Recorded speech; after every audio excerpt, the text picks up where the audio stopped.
Praise lord. దేవుని ఘనమైన నామమునకు మహిమ కలుగునుగాక. ప్రభు నామమున మీ అందరికీ హృదయపూర్వక వందనాలు. ఈ ఉదయకాలము దేవుని వాక్యాన్ని విందాం. కీర్తనలు 45. యెహోవా నా దేవా, నీవు మా ఎడల జరిగించిన ఆశ్చర్య క్రియలను, మా ఎడల నీకున్న తలంపులను బహు విస్తారములు. ప్రియమైన వర్లారా, దేవుడు మన పట్ల జరిగించిన కార్యములు కావచ్చు, అలాగే మన యందు కలిగి ఉన్న తలంపులు కావచ్చు, ఇవన్నీ కూడా చాలా విస్తారముగా ఉన్నాయి దేవునికి. మనం ఈ రోజున తలంపుల గురించి తెలుసుకుందాం.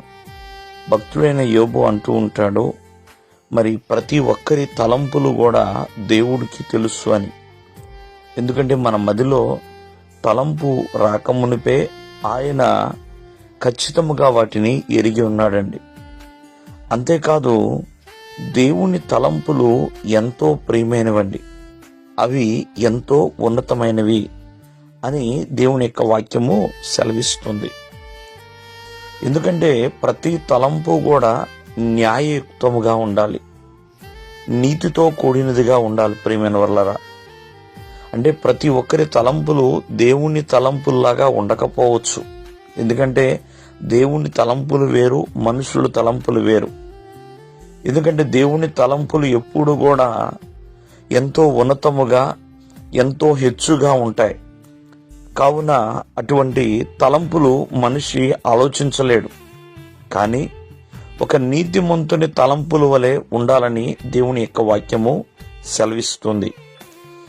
చూడండి, కొంతమంది వారు తలించిన తలంపులను బట్టి వారు గలిబిలికి గురవుతారు, కలవరానికి గురవుతూ ఉంటారు. ఎందుకంటే కొన్ని తలంపులు పాపానుసారముగా ఉంటాయండి, లోకానుసారముగా ఉంటాయి, భక్తిహీనముగా ఉంటాయి. అవి ఎంతో మందిని బాధ పెడుతూ ఉంటాయి, కలతలోనికి తీసుకువెళుతూ ఉంటాయి. ప్రియమైన వర్లరా, కావున ఒకసారి ప్రతి తలంపు కూడా నీతిగా, న్యాయముగా, యథార్థముగా ఉన్నప్పుడు ఆ తలంపులు ఘనముగా ఎంచబడతాయి. ఒకవేళ ఆ తలంపులు గనక వ్యతిరేకముగా ఉంటే మరి ఎంతోమంది కలవరానికి గురవుతారు.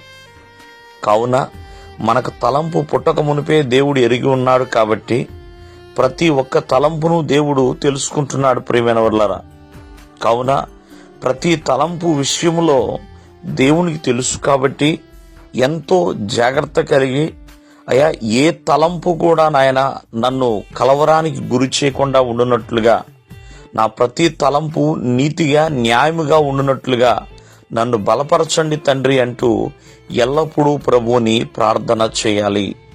దేవుడు మిమ్మల్ని ఆశీర్వదించునుగాక. ఆమేన్.